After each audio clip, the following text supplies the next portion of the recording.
Welcome, welcome to the Freedom Festival. Glad for everyone to be here. Excellent. Yay, welcome everybody. I'm Dr. Raquel Holmes, and I am so glad to welcome you to Freedom Festival 2025.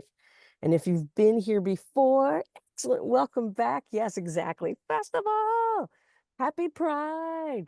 All kinds of pride. June, gay pride, black pride. We are in Juneteenth to July 4th, the Freedom Festival. So for those who have been here before, welcome. For those who are here for the first time, here's a little background. We started the Freedom Festival in 2023 in response to the desire to create through conversation, through play, through art and exploration, an understanding and a new experience of freedom and independence together, inviting one another to be sharing and discovering what having Juneteenth to July 4th means to us. What a unique opportunity. And so the festival is built by scientists, artists, enthusiasts, ordinary people who invite one another into a conversation about things that they care about. And they say, let's look at this freedom and independence together. So freedomfestivalusa.org is the website. This is one of 22 events happening online and in person across the country and around the world, as we are today in China, in Germany, in Mexico, in the US, in different states, and other countries have shown up in other events. I have the privilege of welcoming you to this one, which is a fabulous conversation to be in. Freedom We Make, Queer Artists on Sound, Struggle, and Sanctuary Spaces. And I love the title. I think it's so apt for what we're going to be doing together. I'm going to turn it over to the hosts of this event, and you'll see me at the end again. But in the meantime, please put your Zoom hands together, your emojis, everything that says welcome, because they're a gift to us. Krista and Lisa, thank you for organizing this event. Over to you. Thank you, Raquel. Sorry, do you want to go ahead, Lisa? I just want to say thank you, but I'm going to let you introduce yourself first. Okay. So thanks everyone for joining us today. It's the second of these conversations, and it was a wonderful beginning last Sunday.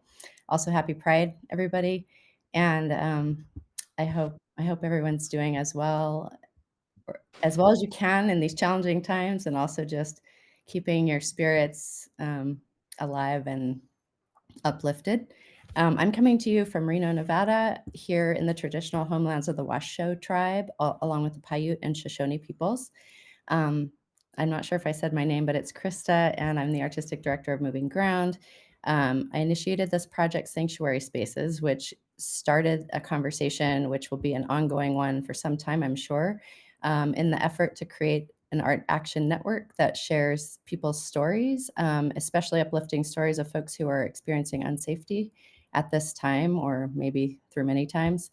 We're especially highlighting and uplifting folks in the LGBTQIA+ community, our trans family, and also immigrants and other folks experiencing unsafety at this time. But especially the effort of the project is to find together how folks already are creating sanctuary, already have been, and are finding new ways to do so now together in community.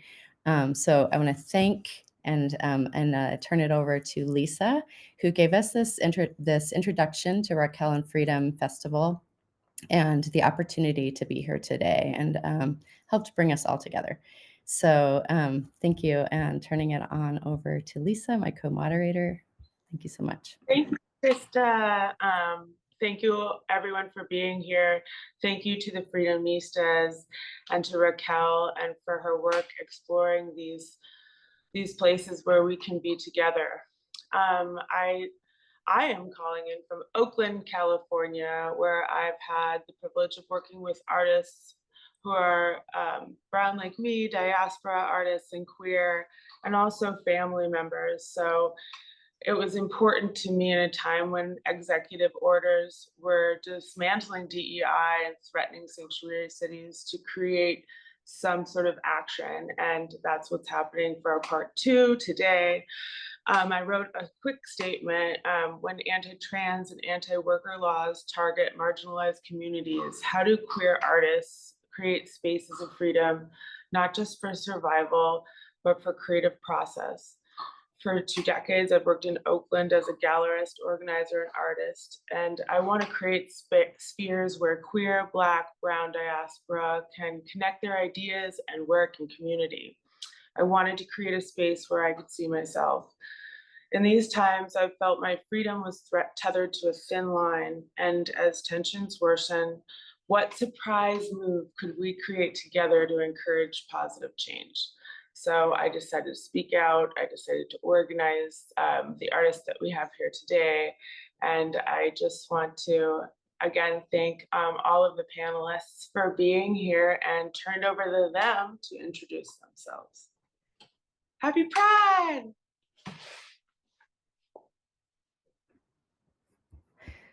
Awesome. Thank you, Lisa. So love to begin with you, Mister Lady Zen. If you can share a bit about yourself, and then also then introduce, when you're ready, your film, What's in a Name, and we'll check that out. Okay. So my name is Mister Lady Zen. I am a queer poet, entertainer. You'll have to forgive me, I'm still wiping the sleep out of my eyes. We had a huge production last night, and it was so much fun. We were rejoicing in it. My pronouns are she and they. I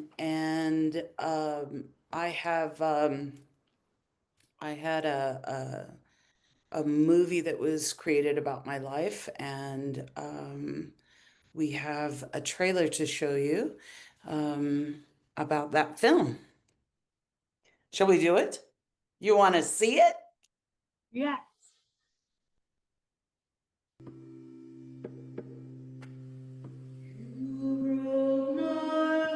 I was born into a Brazilian family, and at 11 months old, I became a Brazilian orphan. Having a family was not my birthright.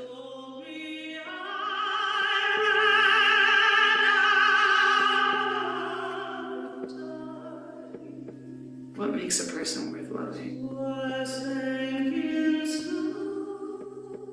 Was I a soft butch? Was I a lesbian? In all the queer conversations I had about identity, I never felt queer enough, lesbian enough, trans enough. I wasn't poly or pan, not butch enough, not lesbian, not radical enough. It was better to just be a blank canvas. Whoever I was in that dream, it frightens me. Now, welcome to the stage, internationally celebrated vocalist, poet, composer, Lady Zen. I found home, again home. I found love, it was just hiding under a stone. I found faith.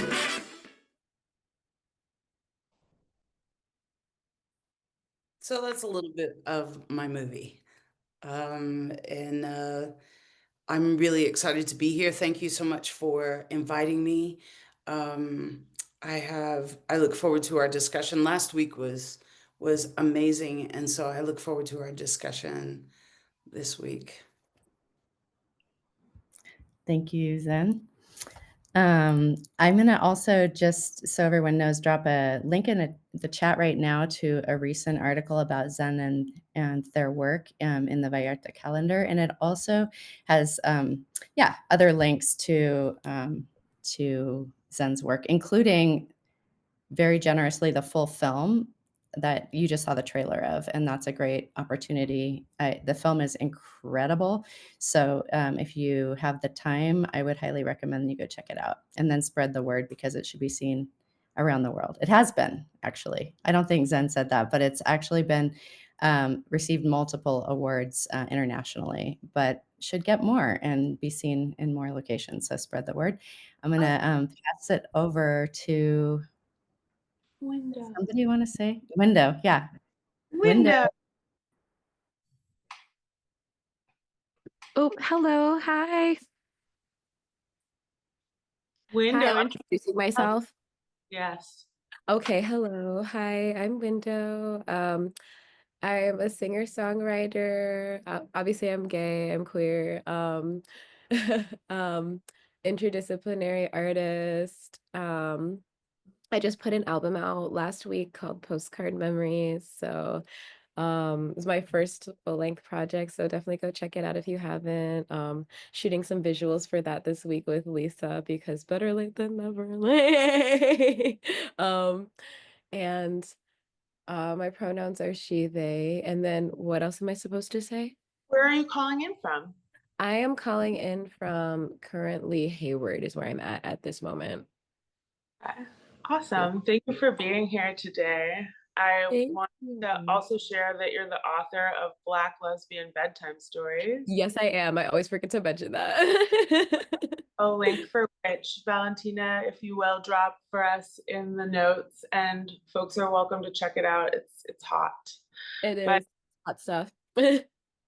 And we wanted, I really love Window's work and her charisma and her ability to gather people together and create art. And so we're going to get to see some of that right now. We're going to play a video for you right now, and that's the next link. Yes, You're gonna- this is my music video for one of the songs on the project.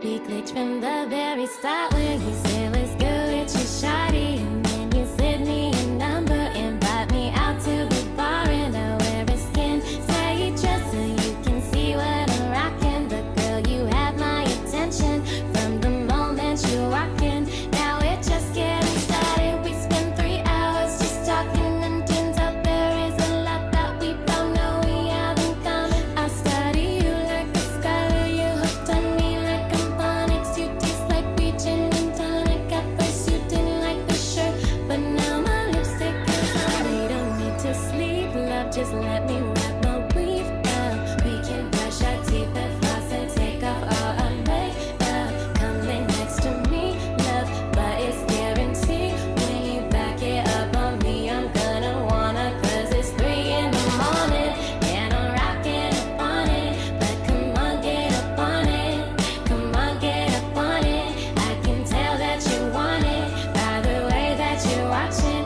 Clap, clap, clap, she's applauding. I got it, applauded, 'cause I knew what you wanted. I got it, applauded, 'cause I knew what you wanted. I got it, applauded, 'cause I knew what you wanted. I got it, applauded, 'cause I knew what you wanted. I got it, applauded, 'cause I knew what you wanted. It's anything but platonic. Am I afraid of commitment, or do I find it cathartic? I wanna ask what we are, but I get so scared I could vomit. You move my hair out my face and call me names like Lil Mama. I know we have a connection, and I'm not scared to be honest. I've done some things in the past that don't make me look the hottest, but babe, my love ain't hypnotic. And once you start, you can't stop it. I'll make you vegan lasagna. You'll wife me up with no problem. 'Cause baby girl, we don't need to sleep, love, just let me wrap my weave up. We can brush our teeth and floss and take off all the makeup. Coming next to me, love, but it's guaranteed. When you back it up on me, I'm gonna wanna, 'cause it's 3 in the morning and I'm rocking up on it. But come on, get up on it. Come on, get up on it. I can tell that you want it by the way that you're watching. Clap, clap, clap, she's applauding. I got it, applauded,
Dang.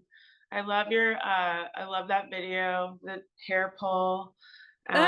Oh my God, thank you. It took so much work to like not have any hands in the way. We like had to zoom in super close, and then like I'm like under and I'm like holding the thing. We actually got a separate little like a thing to like it's like not even attached to that puppet. It's like we had to like just like eventually just like put a hand in our hand and just Excited for later, whatever we're gonna do this afternoon. no, literally. I wanted to say that we have in our notes that there is some seriousness and some psychology around that of the work, and if you wanted to share a bit about that. Yeah, absolutely. So I think a lot of what informs my work is radical joy. And like because like as artists, I feel like it is our responsibility to sort of like imagine a collective future. That's a lot of like what our responsibility is. So I think that my work definitely like holds space for like a future like where, you know, like Black and brown like queer folks do feel safe and, you know, can don't have to worry about like crazy shit. We're just focused on like, you know, like being in love and like, you know, like not even just being in love. That's just literally that was just that video. Like, I mean, just like I don't know. I would say radical joy informs a lot of my work. I feel like joy is resistance, especially when we're in like the bodies that we're in, doing the kind of work that we do. So, um, yeah, if it made you smile and you know have a little hope, that was the goal. We'll drop the we'll drop the link so that people can download the video in the chat, and Yeah.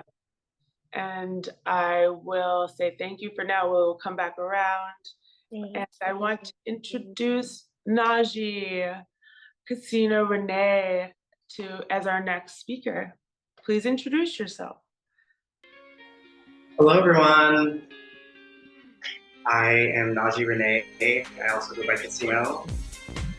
Oh, I get intro music. Wow. This is my intro song, I guess.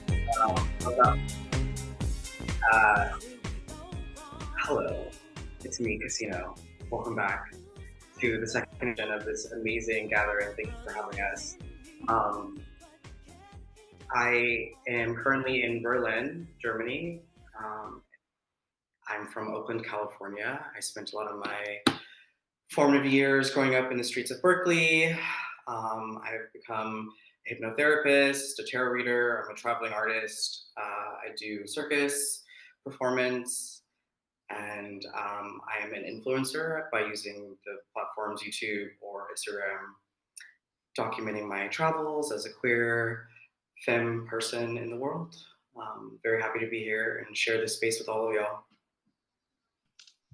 Thank you. Tell us a little bit about your podcast while we connect the group to Keith FM. Yes, among other things, I do have a podcast. It is called Babe Radio. Babe Radio, it's an acronym for Black American Berlin Expat. I share my experiences living in a different country as an American, as a brown American, a femme American. And yeah, I've been able to have a lot of amazing guests, and we talk about topics from music to politics. Yeah, it's been a really good channel for my creativity. I remember you saying last time that you even have brought sanctuary spaces into some of your conversations. So I'm glad that that is spreading and look forward to seeing what comes out of that work. I would absolutely say that the podcast is a space for sanctuary because you really get to share your experience, and your audience and your guests also share experience. So we definitely try to create a lot of safety in those spaces for sure. Well, we want Valentina to share the page Keith FM and for the group because there's an important connection you make with how you are in the world. So Valentina, our link there for Babe. Could you share it with the group now? The link is shared in the chat. Okay, I can see it. And I think next we were gonna head over to the Vimeo, to Najee's Vimeo, yeah? Okay, there we go. Hi, I'm Najee Rene. I'm from Oakland, California. Gosh, gender is always like such a weird topic, right? Like every time. I don't know, just myself since I was like, I guess like 15. I don't think I was myself before that. And it always is a different conversation. Like from there to now, gender is a continuum of fluctuation. I guess for me, like I feel my most powerful when I'm presenting really high femme. I told my father when I came out to him like the second time that like, you know, I'll never be like a powerful man in a suit, but I can be a really like strong woman in like heels, you know? Being a Black femme person in the world, I guess like there's a lot of power in it. Like I see a lot in my media nowadays, like the 2020s have been really instrumental for the Black culture movement, because all culture in America to me is like Black culture, and we're really getting to see that now in like media. So being a strong Black like femme-bodied person in media right now is like really celebrated in a lot of ways. I'm able to really kind of like encapsulate or really like personify these images of these women who are really celebrating their bodies and have something to say in their music. Connecting with people is what I do. The tarot has always been a really important part of my life. I learned from like incredible goddesses in the Bay Area here about like the art of the tarot and how it can really like shape your life. And I've had so many people confess to me at my table like how, you know, I brought up something that like, they're like, how did you know that? I'm like, I actually don't know anything. I'm just like reading through the cards. That gift has been like such an affirmative part of my life. So it's really free form. I'm really like feeding off of what the person's giving me. And I'm quite literally reading the cards. Each one has such personality, has such depth and symbolism. So those interpretations like vary. It's so crazy. You could get the same 3 cards that mean so many different things like over and over and over again in your life. So that has just been really magical. I'm excited to contribute to the conversation about gender equality and self-expression because I have something to say, and I say it with how I look. And the way I look is my advocacy. I'm so excited for the possibility of being on this show so I can show community what it looks like to be proud of yourself, to really not have any fears about how you're perceived by other people, because everyone's gonna have an opinion about you. Like clearly, like I have an opinion about myself and everyone here and all of you, I'm gonna have an opinion about you too. Don't be afraid to be your true self and your authentic self, because the people who support you and love you are gonna really like lift you up. You know? And also it's okay to be really sad and still look fabulous. It's okay to feel really isolated and still like put your fucking heels on. It's okay to feel like you're the freaking other and like still put makeup on. It's totally fine.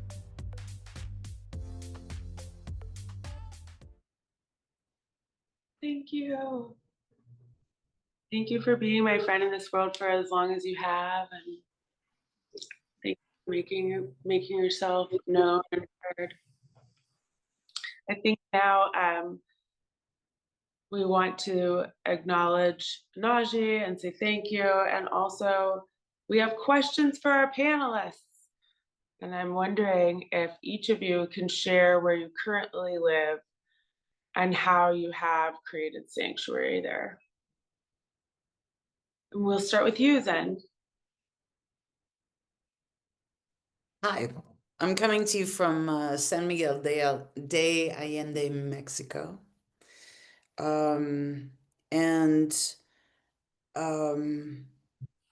I, you know, just to kind of bring it where I'm at right now, it's been very difficult for me to watch the news and to receive different messages from what's happening in the United States, because I love the United States.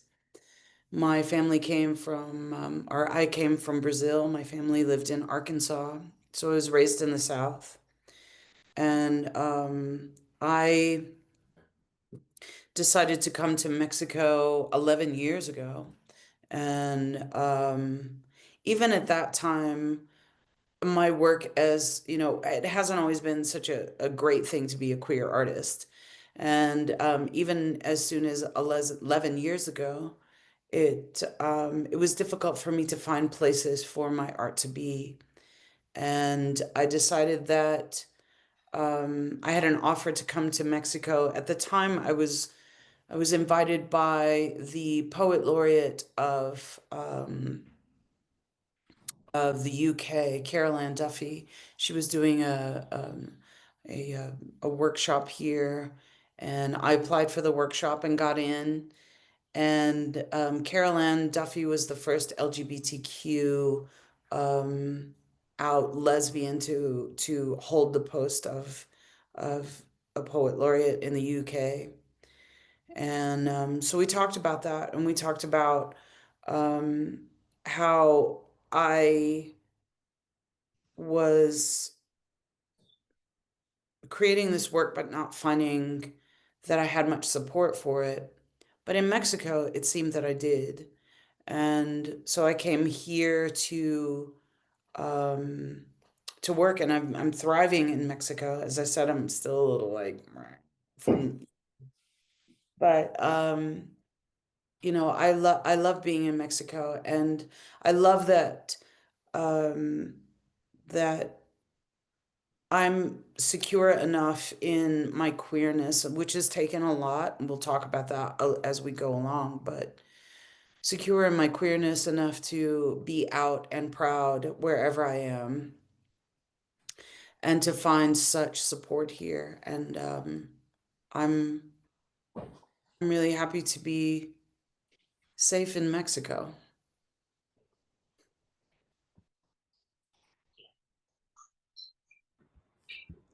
Zen, do you want to talk now, or we can come back around, but about the project that you're involved in that's creating Sanctuary?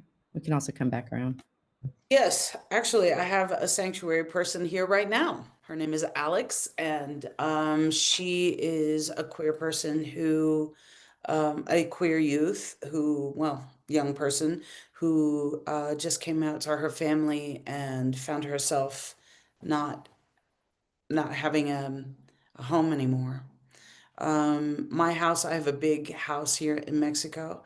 I have 4 suites. I'm actually in one of the guest suites right now because I wanted to have a little more uh, focus, which I hope it's working, instead of my office. But this is one of the suites that we have that has their own bathroom, fully furnished, and it's a nice big room with lots of light. And I have 4 of these, and so we open up this space to house anyone who's needs a respite or is in need of a place to stay. And there are several, I think that we have a link for that, don't we, Krista? Yeah, For right now for the SCM. There's an organization, there's this chiropractor from Seattle, Washington, who noticed that there was a need for a network of people around the world to help house LGBTQ people who are facing persecution in their countries. We offer a space, safe space, and some financial assistance just to kind of get them on their feet, and to give them a space where they can continue their political work. This organization has been highlighted by CNN, and I believe Netflix is going to be releasing a series on this man who just really saw that there was a need and decided to put his own money into creating this organization. Here in San Miguel, I let people know through the community that if there are any Mexican youth that need this space, and I'm really glad that Alex is here, that it's available. And it's I appreciate that I have so much space to offer people as an artist. Like, I look around my house and I think, wow, this all came from me being an artist. It's not from people like it's not a fully furnished home. Um, it's not anything but my absolute joy and love for creating art that has been able to ripple out. And I can, being someone who was homeless myself when I was 17, my parents kicked me out for being gay. And And that's kind of what the movie is about. But to be able to provide space for anyone, I realized that in the United States there might be more of a need for this space, and I'm glad that we have this platform to tell people about it. That if they want to come for even a couple weeks, just to get away for a moment from what I perceive to be really dangerous and horrific conditions in the United States. And it almost makes me cry at this moment to think about the stories that I'm hearing from different people here in Mexico that have their family disappeared. And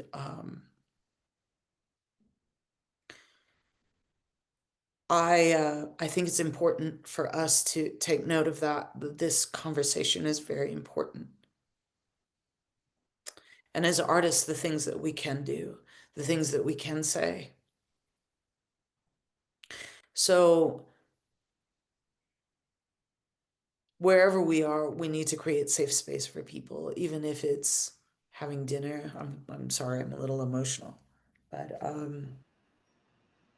even if it's just a dinner, where people can come and just feel okay for a minute. I think that's so important. Thank you, Lady Zen, and for all the work that you're doing to bring hope and inspiration to folks through your work, just on a really daily basis. And thank you for providing space in your home. And I did drop links in the chat. So we'll come back around, Zen, but we're gonna bring it over to Window. Do you want to share a bit about where you're coming from and how you're creating Sanctuary? Okay, for sure. Yeah. So, I don't know how many people know this, but I was born in Chicago, and then like my family moved a lot, like every other year. So like I've lived a very transient life. But I think and that comes with a lot of benefits and drawbacks, right? Because it's like on the one hand, I feel like I got to witness a lot of humanity very early and like recognize like what connects us and what makes us similar like across subcultures. And I think that's like invaluable information to have, and it really does also inform my work as an artist too. I think hope informs a lot of my work, and I think that one of the ways that I guess I create sanctuary, that's kind of silly, or not silly, I guess, but like, I like to throw gatherings, and like I like to throw like low cost or free events, because I think that like, I don't know, for me, like gathering is like, I get it, like people need to make money, and like there are parties that like cost money because like that like like I don't know, like I went to T-boy wrestling. I don't, maybe I said this the last time I went to T-boy wrestling, and I was like, why are they charging $40? But then I went there and I was like, oh, they have like a whole setup. Like, okay, I see. And then they're paying the performers. I'm like, okay, for sure. So like money, yes, totally get it.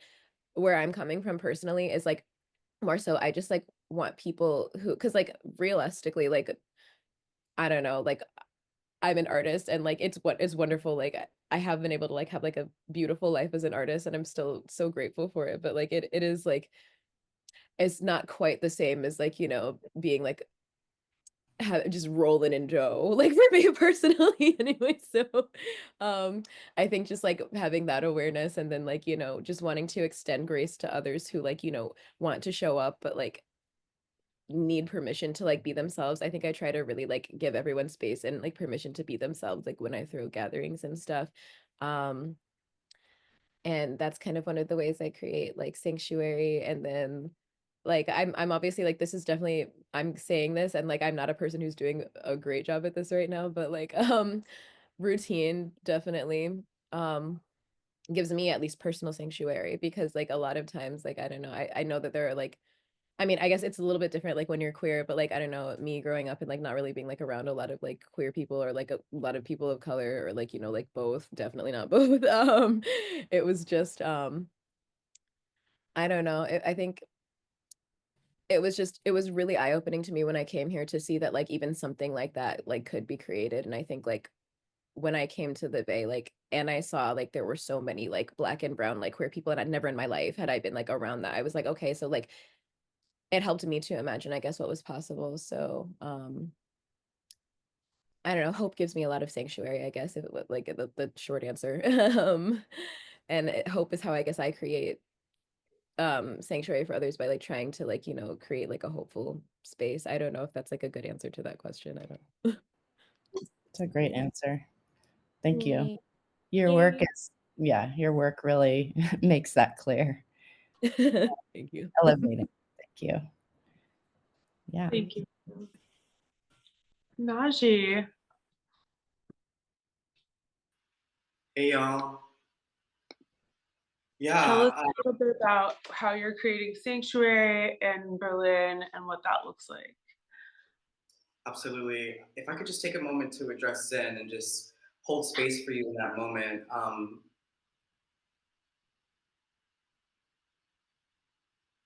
All of our hearts go out to everybody who's suffering in this moment, and I really appreciate your vulnerability.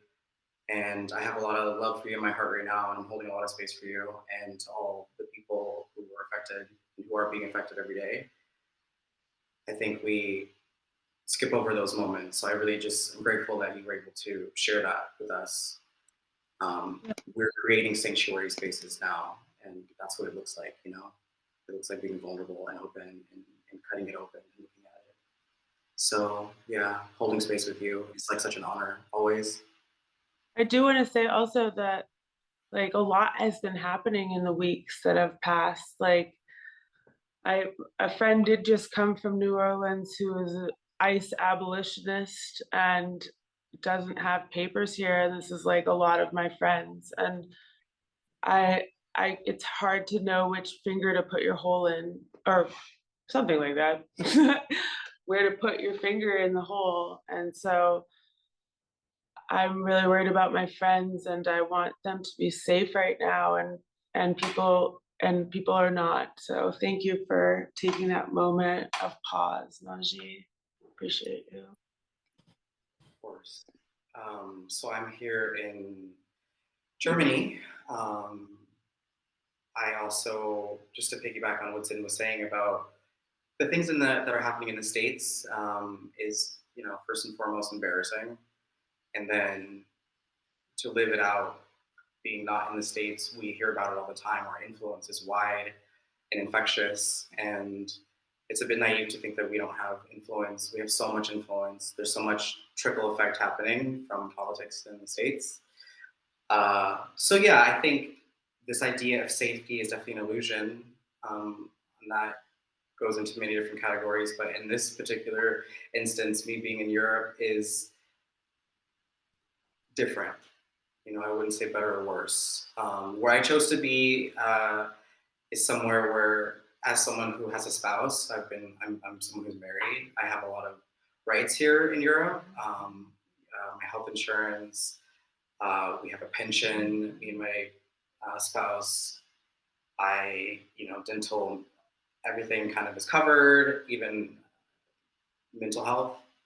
And also the pace of living in Europe, or specifically Germany, where I live, is quite easy. I come from Oakland, California, which when I was growing up, Oakland was displayed over the news as the #1 murder capital, you know, in the States. I was born in the late 80s, so I grew up in the 90s and the 2000s in California when, being brown, being black was still really dangerous and looked at as, you know, for me, really like masculine, you know.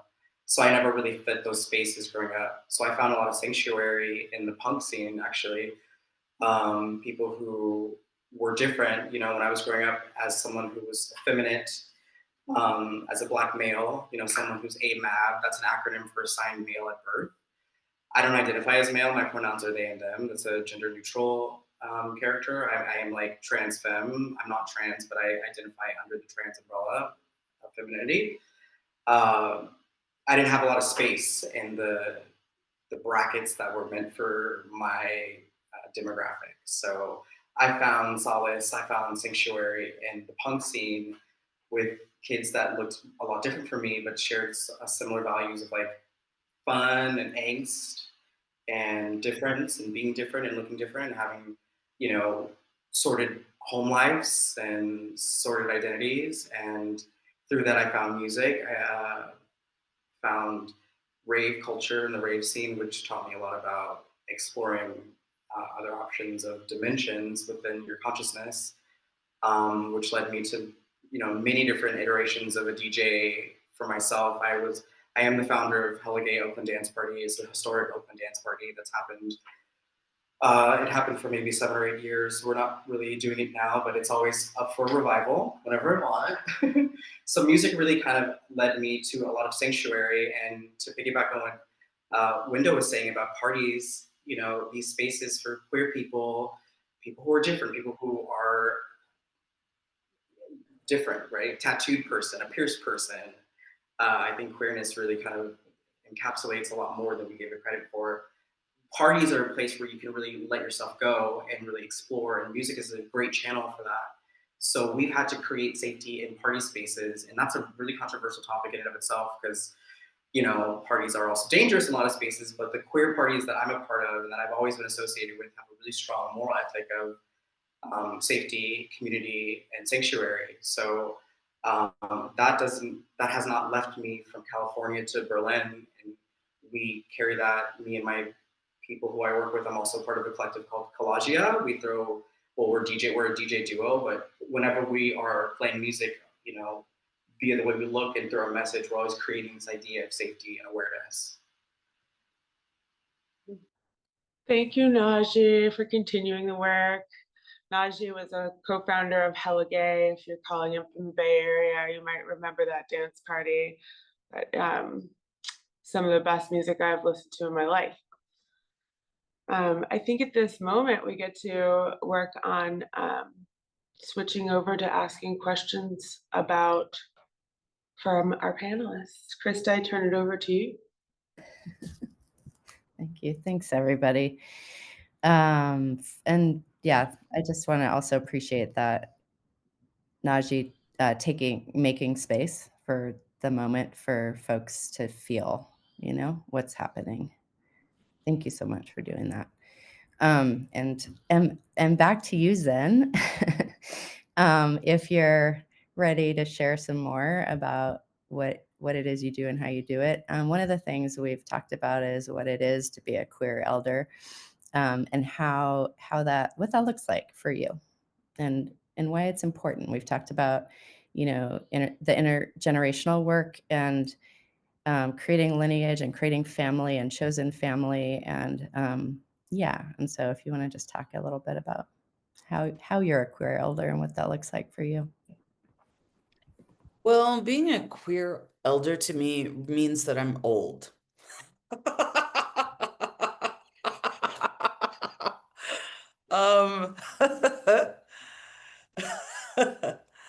I'm not really bound by age. I think queer people, we get to come into this world and live and be the age we want to be.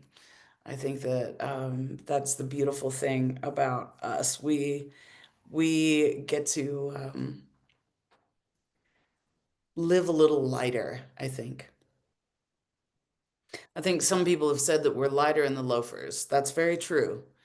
We don't have to, I think we just look at the world a little differently.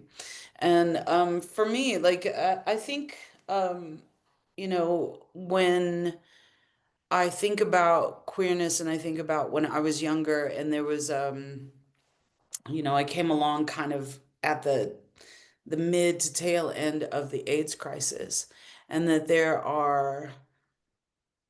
was a whole generation of gay and queer people that were taken out by that epidemic. And so those of us who kind of lived through it, those of us who are here now and are able to talk about our queer history, about the things that we were experiencing, the things that people were saying, there's a huge chunk of history that's been lost because of the massive deaths that happened. Millions and millions of people died during the AIDS epidemic. For me, being a queer elder I'm 54, and being a queer elder at 54 is a real privilege, because we also go through a lot of torment, a lot of bullying, a lot of spaces where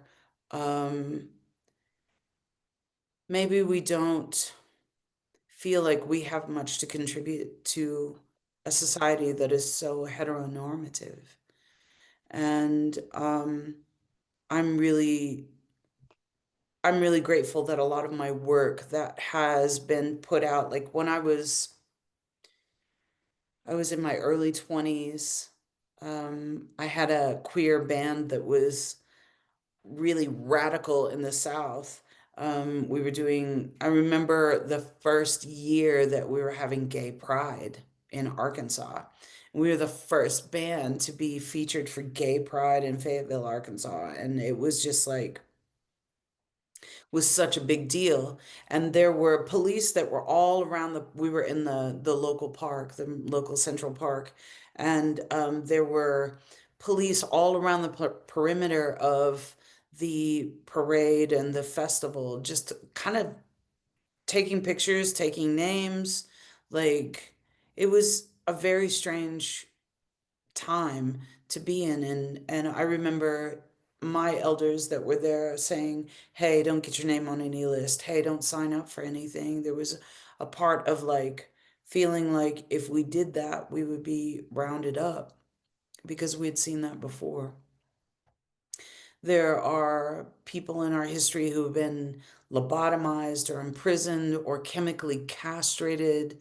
There's so much fear around being a queer person that I'm really grateful that the younger generation doesn't have to go through that as deeply as those that had come before. And so being a queer elder is just like saying, hey, we're here, and we went through a lot to give these freedoms. And that's part of why I enjoy sharing our stories. I enjoy putting them down in writing and in plays and things like that. So being a queer elder just means preserving that kind of history, even if it's an oral tradition where I'm just talking to kids that are coming through the house or out in the community. I want them to know that there's real cause for us to have these kinds of reactions to certain political actions because we've lived through it.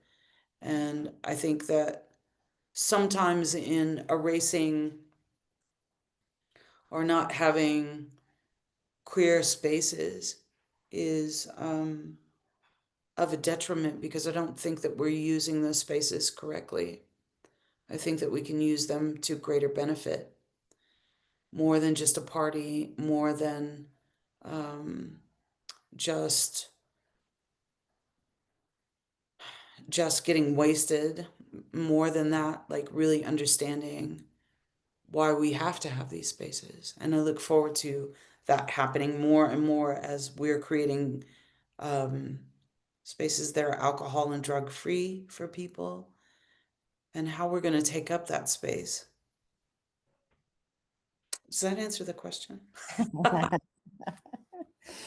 Sure does. I wondered if this might be a good time to actually show Mother of My Voice. Oh, yeah. That's What a do you great time to show Mother of My Voice. Also, Yes. let me set this up a little bit. I started a fashion design company because I was getting ready for a show. I was doing a Sade tribute. And I decided I wanted to have a Sade shirt. So I went to the local, here in Mexico, we kind of have avenues of like things that are all the same. All the shirts go here, all of the air conditioners go here. Like that's kind of the way we set it up for shopping. So I went to this one t-shirt shop and I was like, hey, do you have any female artist shirts? I see that you have Michael Jordan and LL Cool J and Tupac and Snoop Dogg. I was wondering if you have a Sade shirt. And they said, why would we have female artists? They don't sell. And I was like, okay. And then one of the guys was like, oh, we do have a shirt in the back. So they come back and they bring me a Britney Spears shirt. And I said, no, that's not what I'm looking for. Do you have any art like I'm looking for maybe Erica Badu or Roberta Flack, or what kind of shirts do you have? And then they said, oh, we have this other shirt, and it was a girl in her bikini washing her car. And I was like, this is the problem. If we want to talk about femininity, if we want to talk about female power, if we want to talk about that, then why don't we represent ourselves more in shirts? And why don't I know more scientists, female scientists, or female athletes, or um, you know, artists in general? Why don't I know more of their names? So how can I create a space where it's fashionable to know the names of scientists and artists beyond the usual ones? I'm sure we can all just blurt out something. So I decided to start a shirt company that was original pieces of art painted on original garments, and we called it the She Shirt Company. And so this video features my first line of she shirts and the queer artists that were living in Puerto Vallarta. Hit it.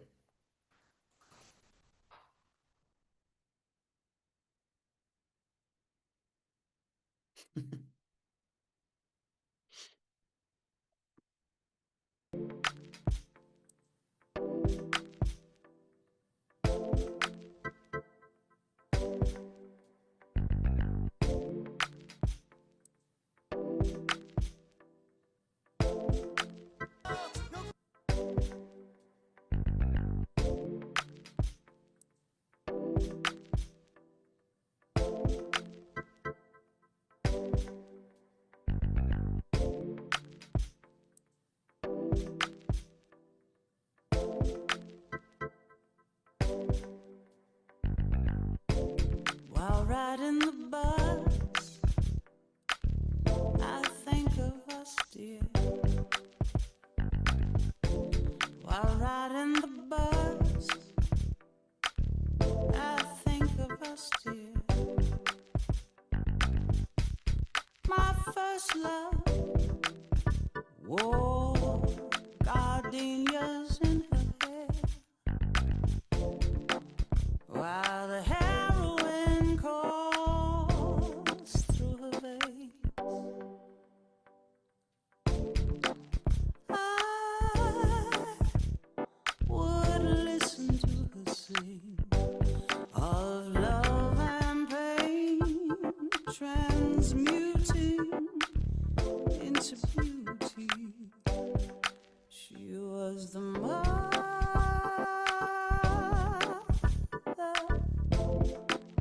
of my voice, mother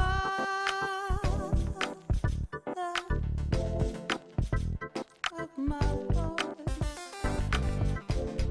Aretha said a little prayer for me while riding the bus, dear. I think of us, dear. She was so dear to me. Aretha, Aretha, Aretha,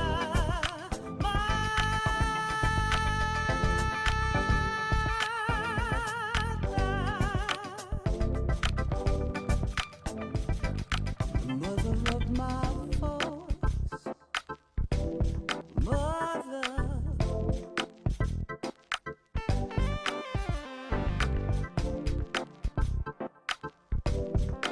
Mother of my voice. Black was the color of my true love's hair. Nina, no one could play like you.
You are the mother of my voice.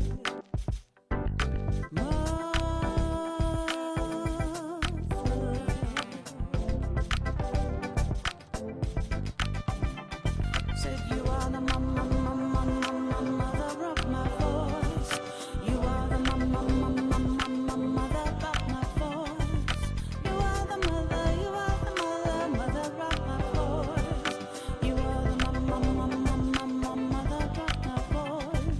You are the mother of my voice. You are the mother of my voice. You are the mother of my voice. You are the mother. Tina, Nina, Aretha. Thank you, Miss Holiday.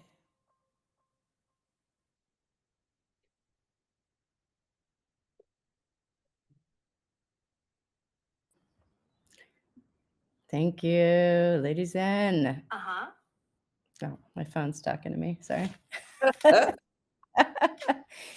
Thank you so much. And I think that this video and the way that you created it with the folks you created it with is a perfect demonstration of your being a queer elder and the way that you're including and working with multiple generations. Did you want to say anything else about that, or? No, I'm just,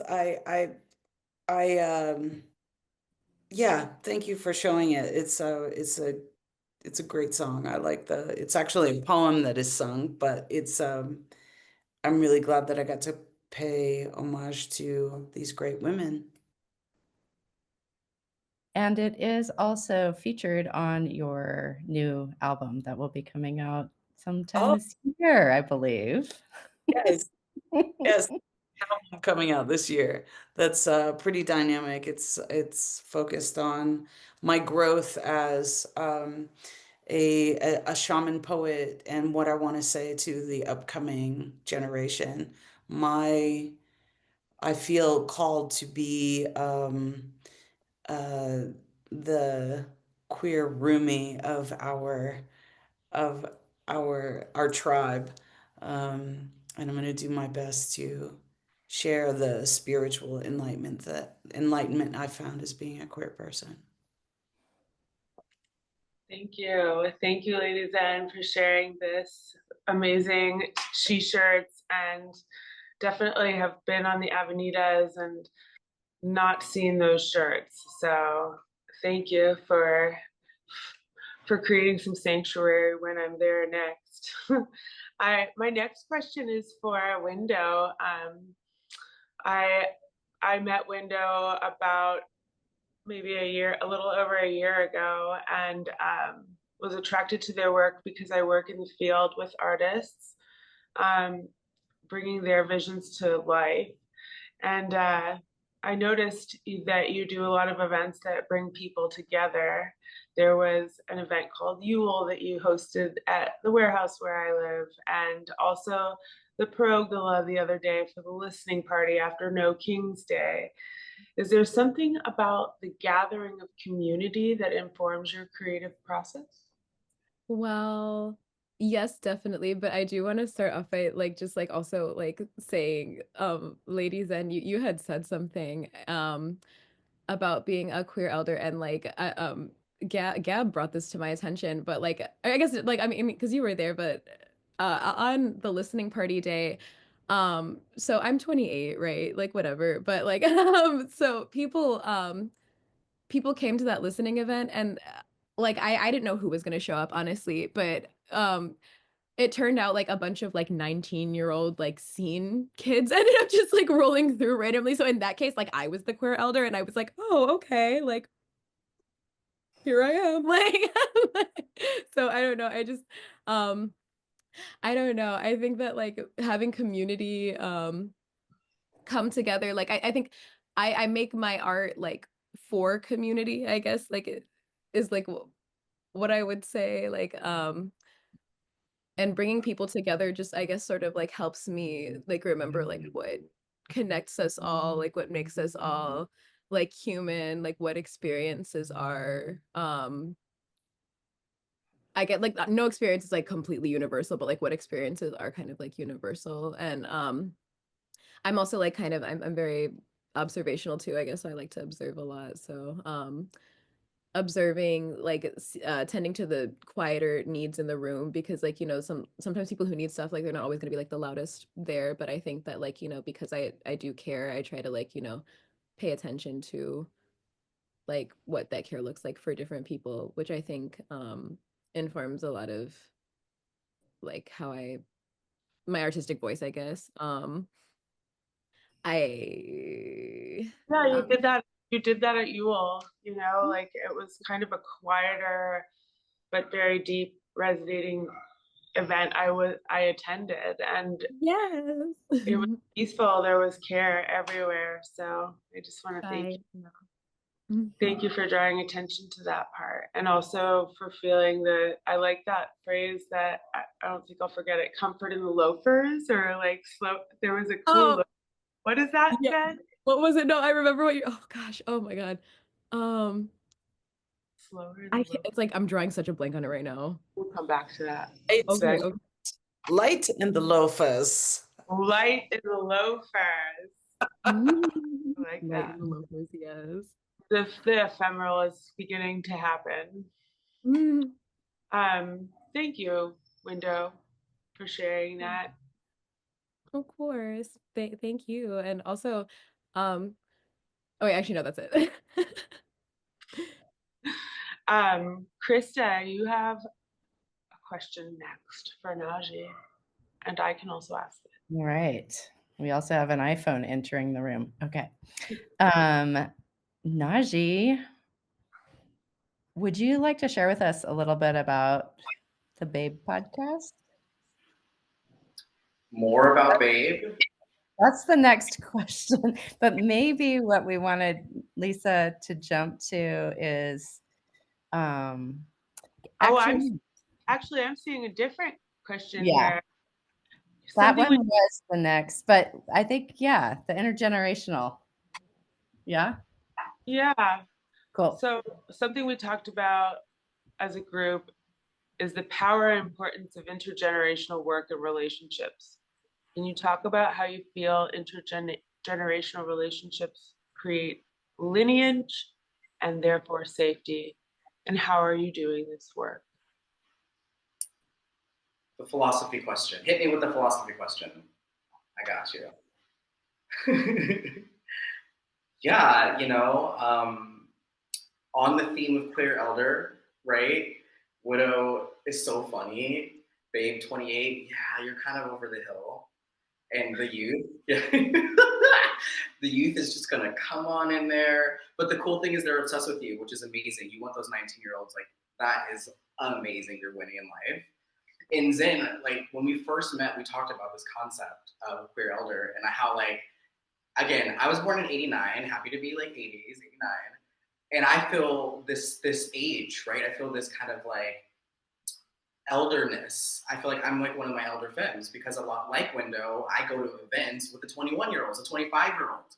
You know what I mean? The 25-year-olds, 28 is like the youth to me. So in this room, we're having the experience of intergenerational kind of like queer storyline, different iterations of what a queer person might look like, thriving in a lot of situations, but also being very, you know, real and raw in all of the situations, no matter what they look like, you know, whatever capacity. So I wanted to name that right away. And I'll say that like, as someone personally, so I work with children. I went to school to work with, to be a kindergarten teacher. And so I spent a lot of years in San Francisco and Oakland working in kindergartens and elementary schools, preschools. And doing that work as a femme-bodied person or a femme-presenting person in my AMAP body, again, there's an acronym, AMAP, you know, created a lot of space for what it could look like to have an educator or a person in charge or a person of leadership who doesn't fit the mold or who doesn't, you know. I say all this with a grain of salt in the sense that like I don't mean to, rather it's not never my intention to lead the parade of diversity, equity, and inclusivity. However, my stamp in life right now and has been that. So with that being said, like, my advocacy isn't a lot of how I show up in the world. The advocacy of just existing is enough for myself. It's my validation. It's the world's kind of acceptance or lack thereof, which is not really my thing. And so I navigate in my truth and into my authenticity. And I think, that came from my queer elders who, especially my trans elders who don't really have a choice, whether or not they're received with which gender, no matter what the situation is. There was a time where we didn't have corrective surgeries. It wasn't so popularized that you could get hormones or have these big kind of idealistic variations of gender or rather archetypes, which is a whole other subcategory of but I'm just saying, like, there's a certain homage, I think, for myself to my queer elders to just be in my authenticity in my body. A little bit more about that is I consider myself two-spirit. I have two tribes that I'm a part of. It's the Chickasaw and the Blackfoot Indians in the Americas. And so, like, I really identify with this idea of two-spirit, which is being kind of like in the middle of two genders. And a lot of two-spirit people would actually be caregivers for children a lot of the time. So it really kind of coincides with kind of my storyline. But yeah, that's how I would say that. Naj, would you like us to share the Casino Love Travel or Casino Cooks and talk a little bit about them? Absolutely. So I am an influencer. I use the platform of YouTube particularly to share my message of awesomeness. And I have two. One is of me traveling, because I do travel the world quite a lot. I've been to at least 3 different continents and many different states and countries and places. So I do tend to document that. And then I also started a new channel where I'm cooking, because those are really fun or whatever. And I'm currently a nanny and I make food for my kid every day. So these are my channels that you can. All right, we'll share them now. Yes. I don't know if there's a video or something, but yeah. Thank you, Valentina. We'll share the YouTube next.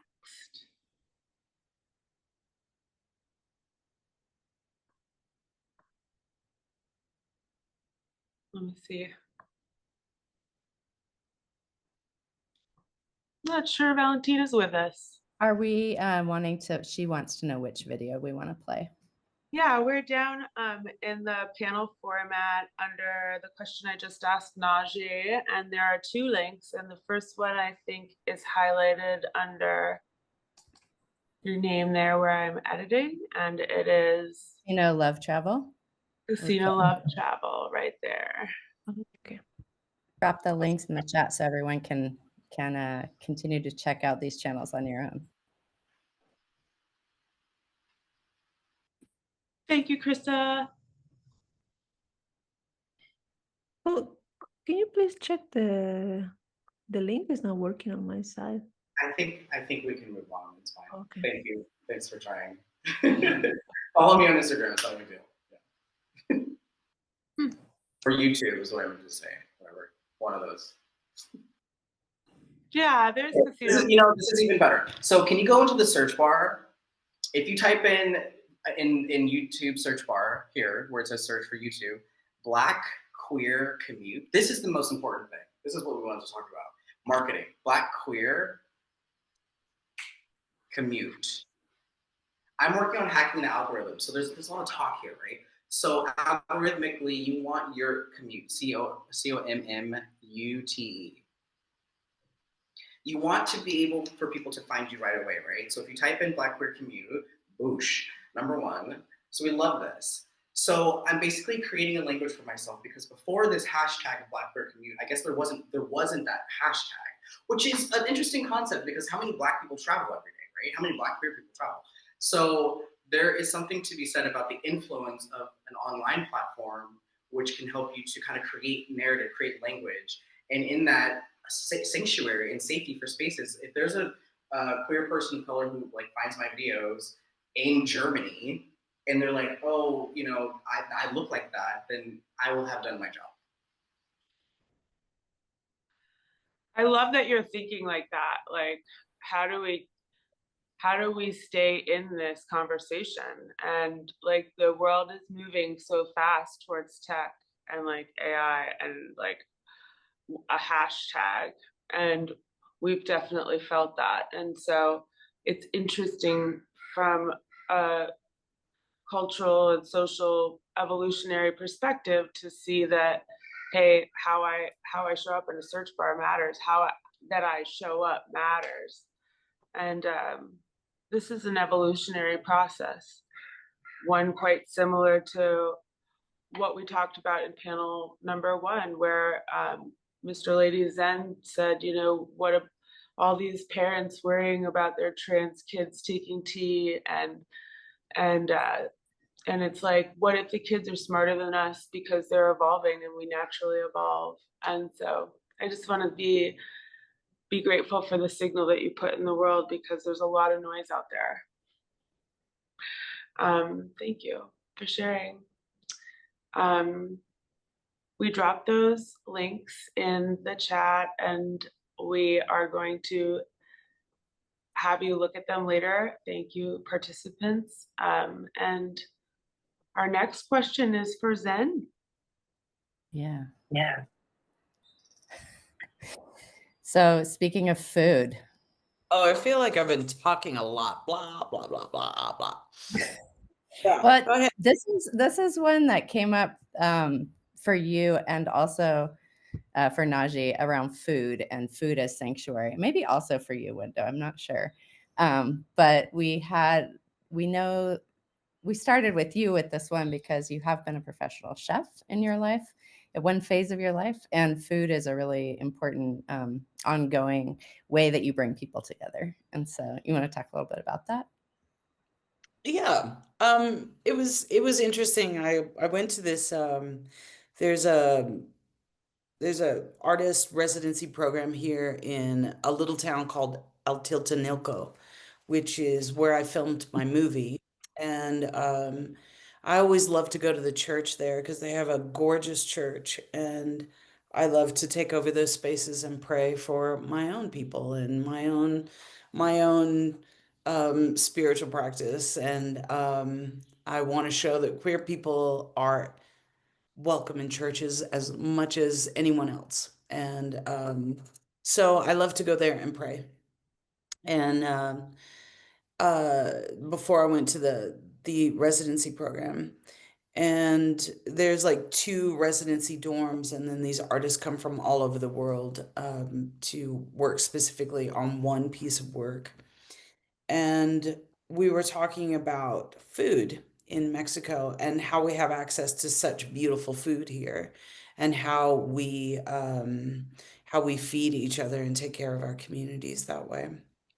But I think the most significant part of that conversation for me was when we were talking about how lucky creative people are, and how we get this opportunity to learn different things because we're curious. He was talking about, like, yeah, I know all of these different medicinal plants that somebody can say, oh, I'm feeling this way. And he can go into the yard and pick something and bring something in. And how you share cultures just by understanding how to cook. Can I come over and cook? And how we sometimes even with our siblings, when there's this, like brothers out there barbecuing or whatever, and we can have conversations around making food. And where do we all gather when we go places? We all hang out in the kitchen, right? It's not just because, well, maybe there's this magicalness. I remember when I was little and my mom would be making cookies or cake or anything like that, and I get to lick the batters, the beaters, the batter off the beater. There we go. And there's like there's all of these magical things that happen in kitchens. And when I was deciding that Lady Zen was no longer, like, I felt like I was getting too old to be a musician. I was getting too old to like have a record deal. I didn't look like anybody that was on any record album that I'd seen. Maybe a little bit of Little Richard, but that's neither here nor there. But it wasn't until Katie Lang came along that I actually saw someone who was more masculine presenting, and it was amazing. But being a creative person, we can use these opportunities to share music, share our music, share our food, and I love being in Mexico where I can make organic food and know where my sources of um, uh, food is coming from in a lot of ways because I can get it from the little farmers that are around. I can go to the farmers market, but food is very important. Um, Creating those spaces where we can have this chance to nurture our bodies and nurture our souls by just opening up conversations in the kitchen. Hey, how was your day? There's also a responsibility with that too. Like each of us can participate in different ways. Like, hey, can you peel the potatoes? Hey, can you serve this or that? I love that. I love that food is so important to me, and that I can use my creativity in that way as well. Thank you. Thank you for bringing folks to your table so often. Hi, I'll come on tell you, over. if you get a chance, go to Mr. Lady Zen's table because the food is off the charts. You're gonna want to be there. We also Um, make that happen.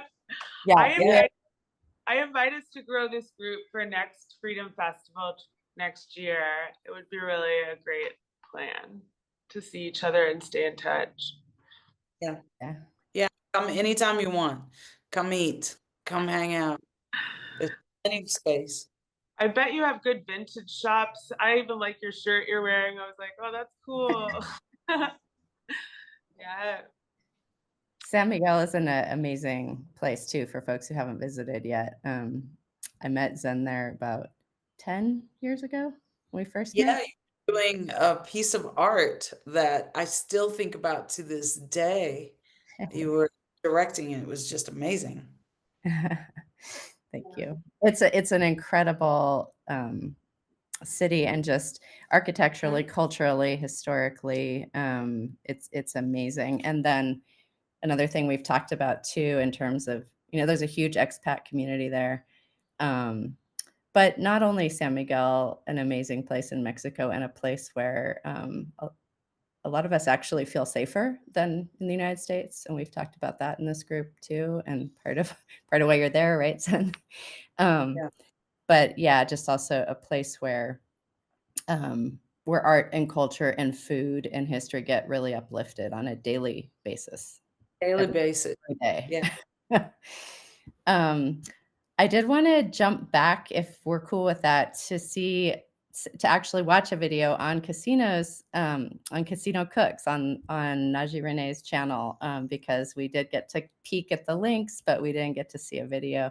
So we just did a little conversation. So if that's cool, Valentina, if you can take us there in that first video. Is that right, Najee? Yes. No, we don't. That's not correct. If you go to shorts, we can do one of the shorts. But honestly, you guys can just this is what it looks like. Maybe just this is fine. Oh yeah, a short. Yeah, it's a short. It's just me cooking, but yeah. Okay. Just let us. I wanted to add to the conversation about food, just if I could. Yeah, and food having sanctuary and being a space of safety. For me, it's always been a way to bring my community together. I remember growing up as a young adult and really kind of cooking big meals for my friends. As queer people, we get to choose our family, and we have something called chosen family. So I was really kind of loving to cook for my chosen family and finding my voice. And that has lent itself to my occupation now as a childcare provider, to be able to provide meals for my kid in the family. Something here in Berlin that we have that really speaks to sanctuary spaces is something called Kufa, which is essentially like it's a food not bombs adjacent kind of idea. So it's a gathering of food, or it's a gathering of people, specifically the ones that I was a part of. We did like trans and queer Kufa, where trans and queer marginalized people who were disenfranchised in a lot of cases here in Europe maybe didn't have a visa or weren't able to work or having to do compromising things in order to survive. Um, this was a place for them to eat. So this was a community-free food event that happened in Berlin. Every week we used to do it. This was last year. I am sad to say that this particular kufa that we were doing, it did last a good year or longer, where we would, dumpster dive, which is looking for food in dumpsters, places that are throwing them away, which goes back to my punk roots in the Bay Area, and then also just like outsourcing people who wanted to be a part of this, or this kufa, which stands for like cooking for Allah, which means like cooking for everybody. So yeah, I think food for queer people is another avenue of sanctuary spaces, because in these kitchens, these are the conversations that are happening in these meals. When you're sharing meals, this is when you're really kind of sharing community. Thank you. Thank you, Najee. We are kind of jumping around in our panel flow today, and there was a short film that we did want to share that belonged to Window, and I am putting it in the panel notes in this very moment that we are speaking. But while I do that, maybe this is an opportunity to open it up for Q&A from the group. Is that a possibility? Yeah, I think that sounds great. So as soon as our Zoom host is able, Valentina, thank you. She'll go ahead and open the chat to everyone. So if you want to ask a question in the chat, feel free to just drop it in. It can be for one of the panelists, all the panelists, or whoever, or feel free to just start jumping in, asking your questions with your voice. Welcome to, anyone.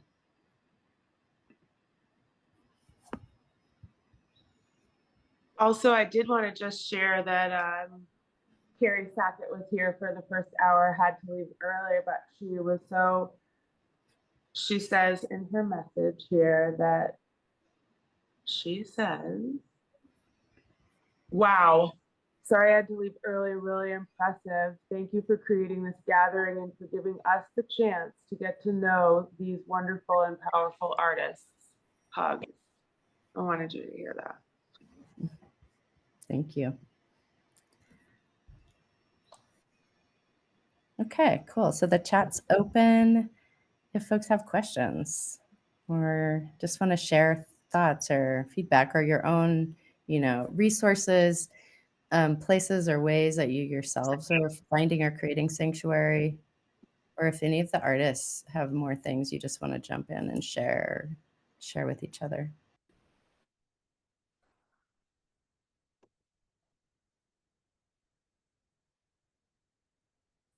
I would like to say that it's been a real honor to get to know you all. I've really enjoyed our conversations, and I think about you in this time that we have been away. I'm really glad that you have become part of my awareness, and I hope that we can grow our friendships and see each other. I'm going to be in Europe, so you never know, when I'll be through in Berlin. And Window, I'm sure I'll see you in the Bay Area someday soon. Yes. Yeah, totally share the same sentiment. Like, And it wouldn't surprise me if all three of us were in Oakland, considering I'm born and raised there. And Lisa lives there. Lisa, like, basically gathered all of us together. So shout out to you, Lisa. Krista, shout out to you as always for just like holding it down and being, the glue that kind of combines everything. Yeah, no, I also agree. Like, I think like I kind of want to meet again next week and have it televised again or whatever, like just like meet every week and like have these open house discussions. Because like, whatever, dude, That's actually not a bad idea. Like, I think It's a brunch date. That just takes a small bit of organizing on all of our parts. So, maybe in a couple weeks we come back together, invite people to grow the group and continue. I say really triggering things. I apologize for triggering everyone, but what I meant to say was like, this has been great, and I could totally see us doing it again one day. So thank you for having us, and just so grateful. Valentina, can you see in the notes that I had dropped Lyric's newest video just now in the Q&A? And then I have a comment, thought, an echo of what you've been saying. We did a reception yesterday in Sonoma County, and I'm hoping next year Sonoma County will be a physical place where people come. So we're just an hour north of Oakland, so Oakland, then come on up to Sonoma County. We had a reception birthday for one of our Freedomistas, and the Freedomistas are the organizers of the festival. They meet monthly, bi-weekly, and inspire conversation. Number here, Nick, Rochelle, and Lisa herself. So, and we did a potluck exercise, right? Of like beginning of people gathering. They were gathered from different places, and like, what did you bring to the potluck? And so now it makes me think of Najee's cooking video, and like, okay, one of us would be like cooking one of Najee's foods at a gathering and window. I hope maybe we'll do one together, but this idea of us continuing to gather. And one of my favorite Freedom Festival conversations, because conversations continue throughout the year as people think about what might I do to explore freedom and independence with others, to cultivate community. And one of the people said, and the freedom to associate. Like the freedom, like that is not just freedom from, it's freedom towards. So I just think you've done a beautiful job of organizing that conversation and that experience. So thank you for that. And I would love to see the video. Okay, so we're over here working on that, but it looks like that the video is not available, or maybe it is. I think it's getting worked out. Here we go.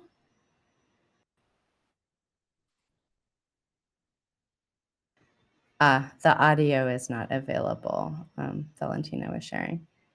So we could keep watching without audio. Is that cool with you, Window? Oh yeah, that's fine. It's like a music video, but it's in 3 parts because I don't know, I worked really hard on it. So I don't know. It's a visual story. This is the first part. It's not even the full first part. It's just a piece of the first part, but yeah. How hot was it out there? You look cool. It was so hot. I was literally drenched. I was dizzy. I couldn't see. I was like, no. Huh? It melted some of our props. No, you're literally sorry. It melted some of our props. Like, it was so hot. It was no. Where was this, Window? This is at Bombay Beach. So it's near the Salton Sea. And yeah, there's a lot of cool like structures out there, and like art installations and stuff. So I don't know, it was really cool. And I don't know, I sometimes I'll just like see something in my mind and I'm like, wouldn't it be cool if that existed? And then I just go ahead and just do that. So that was my whole thing with this. But why Salton Sea? Say more.